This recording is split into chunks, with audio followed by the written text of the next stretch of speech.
Hi everyone, today we have a new video review, and as you can see, this time we are going to talk about fresh release from Miniart. It's a kit which is made in 1/35 scale, and here we get the land utility tractor standard N, so it's the modification from 1939.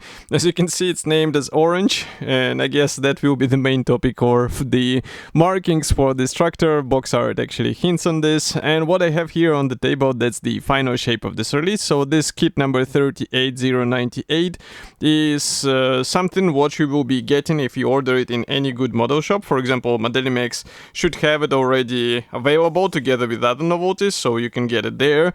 And you can notice that the box size is not that huge, so here's comparison with my hand. We have quite nice box art here. Then on the side here you can see also some safety advices and also address of the manufacturer. And then on the opposite side you can see also the small decals map, and yes, as you can see, 3 out of 4 markings, they are actually orange tractors, and they have only minor differences. So this is a top opening box, and as you can see inside we have plenty of space, so parts should arrive to you intact. That was with the previous versions as well. And this is one sealed plastic bag with all of the parts, so I'm just going to cut through them and we will check them closer together.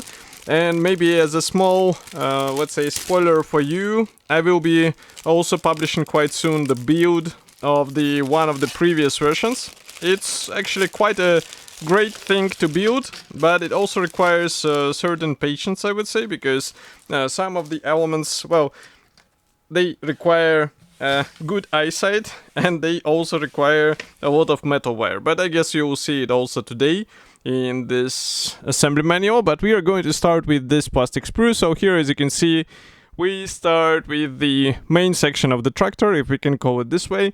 And again, here straight away you get in a lot of thin and small parts.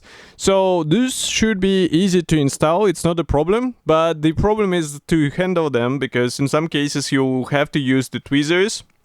And you should be ready for this, so I would recommend to get all of the necessary tools, because otherwise it might be a fun time getting everything in place. Next, here you can see also the parts for the front axle and also for the lower section of the engine bay.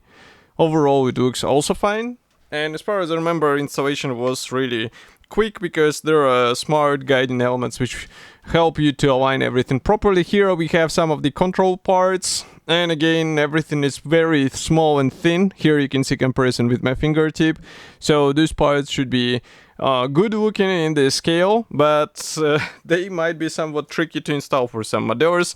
And some of these controls you should be actually connecting with the metal wire, so be ready for this. Next, here we continue with the wheel fenders and the floor panel here. This is the also rear section of the fuel tank, and as you can see we have quite nice riveting on these wheel fenders. If I flip them over, we also have the guiding elements here, so it will be easy to align this together. What I recommend to do, and what I did on mine, is on my build obviously. So here you can drill the holes in this leg floor space, because it will just add a bit of fine features on this tractor. It's not obligatory, but I recommend to do this because it just looks a bit better, especially in this size, because the assembled model will not be that huge. Next, this sprue comes in 2 pieces. So here's one and here's the second one. They carry the same set of parts. And here we have the plastic wheels. So as you can see, the main wheel should be assembled out of 3 sections, and the front wheel basically repeating the same design from what I can see here. And the surface features are looking great here, and inside, as you can see, this tire itself will be serving or working as the guiding element, so do not worry, they actually look like a proper tires when assembled together. And next we continue with the last gray plastic sprue. So here I'm zooming out, and now you can see what we have here. So these are actually quite nice parts for the engine compartment, and as I said before, this engine area will be also enhanced with the metal wire, actually a lot of it, so be ready for this. Next, we also have the small PE fret, so if camera will focus, now you should be able to see it. You are actually using part of these parts, and still they add some fine features to the tractor, so they are quite useful.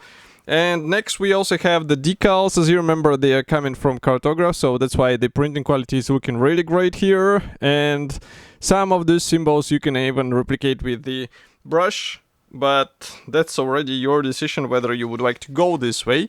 Next we continue with the assembly manual. So here I will just close the lenses a bit and zoom out.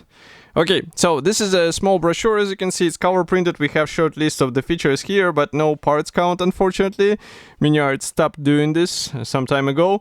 Here we have first two marking options, both from the 1940s, and as you can see, that's the orange color. The main difference is this green frontal section of the fuel tank. Here we continue with the parts map, gain parts map, and assembly process starts with an engine and the drivetrain. So it's quite easy actually, because we have a really smart design with the guiding tabs and the pins, so you will be able to align everything properly.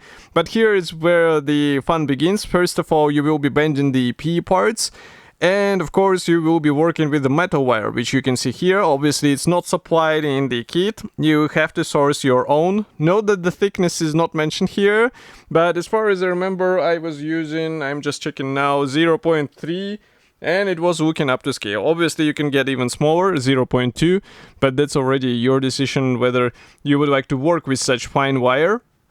Next, we have also some assembly options for the radiator grill, so definitely check your references. Again, the metal wire is used here.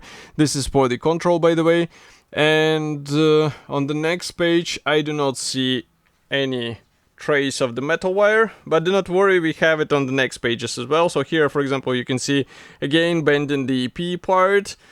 So P bender might be a really useful thing here. We have some assembly options here, and also some of the marking option specific parts, so pay attention to what you will pick. For example, the rear view mirror, and also here you can see some minor elements should be tweaked a bit in order to suit the marking option you will be copying. We also have here the van car with the canvas, which I reviewed as well, so you can find it easily on the same YouTube channel. Here we have two other kits which were reviewed on this channel as well, so they are quite nice. They are obviously bigger than this tractor, but they also offer a lot of features out of the box.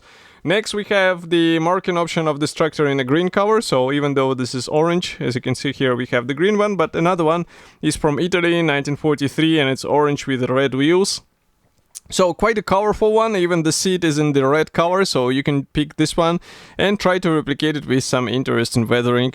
And maybe it can be also a good idea to find some figurines to place on the tractor, but that's already something on you, because obviously the driver is not included here. And overall I can say that this is a really nice kit in 1/35 scale, and I would rather recommend it to experienced modelers who are not, let's say, afraid of working with the small builds. And of course I will be happy to hear your opinion, so what do you think about such tiny projects? Write it here in the comment section below, and I will see you in the next video review as usual. Thank you for joining me today, and bye.